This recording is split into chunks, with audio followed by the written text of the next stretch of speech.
predvsem to, kar se dogaja v teh dneh po referendumu o javni radioteleviziji, zahteval nekaj odzivov.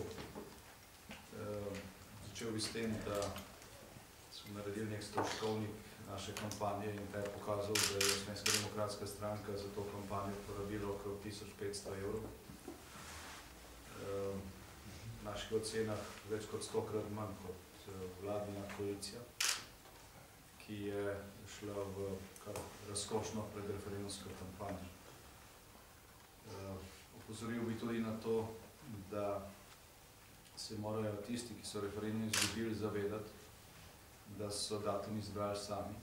Slovenska demokratska stranka, kot predlagateljic referenduma, je predlagala, da bi bil ta referendum spomladi, skupaj z nekaterimi drugimi, ki se napovedujejo, kar bi bilo bolj racionalno, pa kar bi verjetno prispevalo tudi k večji udeležbi, in nazadnje bi bilo več časa za to, da se tako imenovana težka strokovna vprašanja iz tega zakona volivcem podrobneje pojasni.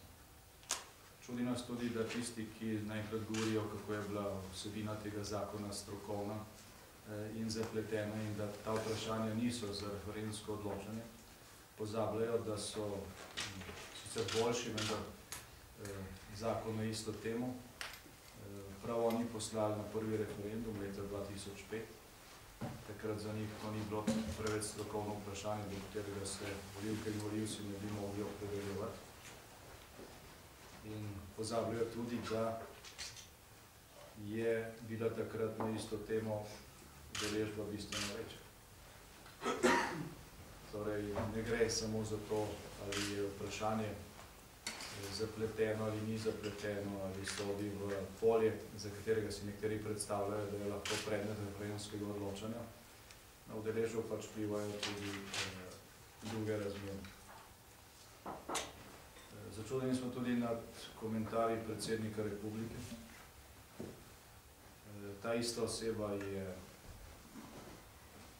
leta 2007, ko je vladna koalicija predlagala, sedanja vladna koalicija, ki je bila takrat opozicija, predlagala referendum o še bistveno bolj strokovno zapleteni temi, se pravi o zavarovalnicah. Agitiral za to vladno koalicijo, takrat isto vprašanje ni bilo nič preveč strokovno. Mislim, da je manifestiral celo na ulici skupaj s sindikati. In pri človeku, ki je predsednik države, je potrebno zahtevati verodostojnost in enaka merila za vse.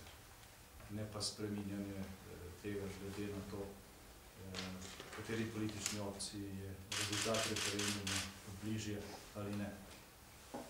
Tudi sicer smatramo, da se predsednik države ne bi smel tako ostro politično opredeljevati pri vprašanjih, ki niso vitalnega pomena in ker gre zgolj za vračanje nekih političnih uslug svoji politični opciji. Pozoril bi tudi to, da so primerjave, ki si jih je privoščil predsednik vlade, v zvezi z reakcijami v referendumih v prejšnjem mandatu neprimerne in so podobne tisti basni o lisici in kis na grozdju. Prvič, naša koalicija je leta 2007 res izgubila referendum o zavarovalnicah. Ta referendum je bil hkrati s predsedniškimi volitvami. Spomnite se, kako so nas pozivali k odstopu. In jaz sem takrat dejansko predlagal v tem glasovanju o zaupnici v parlamentu. Državni zbor je glasoval o zaupnici vladi in je tudi izglasoval. Ta referendum seveda ni bila ključna stvar za to zaupnico, je pa seveda bil tudi eden od motivov za to, da sem se odločil za tisto potezo in sedanji predsednik vlade lahko to mirno ponovi, če misli, da je primerjava. Primerjava z posvetovalnim referendumom o pokrajinah, ki je bil junija 2008, je prav tako neprimerna. Tukaj je možno do neke mere primerjati zgolj nizko volilno udeležbo. Vendar je takrat šlo v bistvu za 13 posvetovalnih referendumov in naša takratna vladna koalicija je dobila 11. 11 je preverjeno od 13. Torej, ne gre za nikakršno podobnost v rezultatu. In kar se tiče tega, te ugotovitve, da takrat vlada ni odstopila, bi spomnil sedanjega predsednika vlade, da je bil ta referendum 3 mesece pred volitvami, ki so bile praktično že razpisane, in da so nas kljub temu pozivali k odstopu.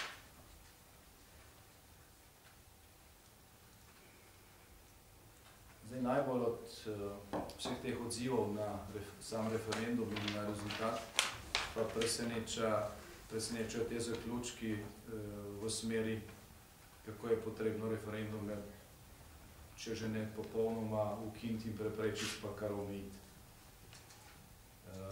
Pa vsaj omejiti.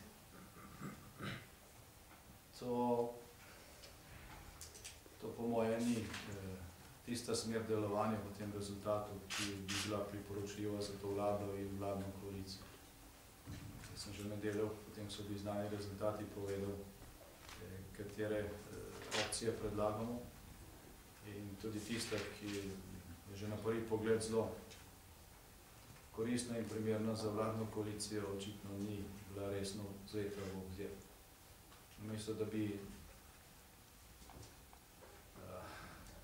naredili nek resen razmislek in se začeli ukvarjati z razvojnimi prioritetami države, se je vladna koalicija ukvarja s tem, kako bi spremenila referendumsko zakonodajo. Ne bili presenečeni, če bi naslednjič, ko bodo izgubili volitve, začeli razmišljati o tem, da bi volitve kar ukinili ali pa jih vsaj zelo omejili ali pa omejili volilno pravico. Mi vnaprej povemo, da nobene takšne ustavne spremembe, ki bi omejila referendumsko odločanje v Sloveniji, ne bo. Ne zapravljajo časa s tem. Ne bo za to dvotretjinske večine.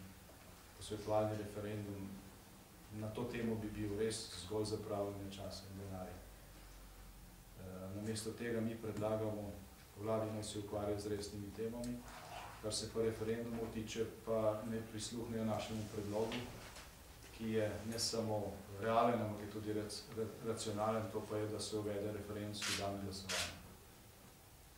Mi bomo takšno zakonsko spremembo tudi vložili v proceduro in na tej točki se bo videlo, ali koalicija misli resno s tem, ko želi popraviti, da želi nacionalizirati referendumsko odločanje, ali pa gre zgolj za preusmerjanje pozornosti po krepko izgubljenem referendumu. Referendumski dan, en dan v letu naprej določen, katerega se ve vnaprej, tako vlada kot opozicija oziroma vsak kvalificiran ustavni predlagatelj referenduma mora na to že naprej računati.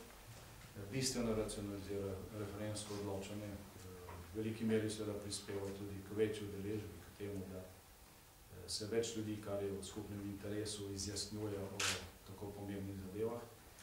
In na ta način dejansko brez nekih stranskih poti in tudi slabega priokusa Slovenija pač dosledno uveljavlja ustavno ureditev.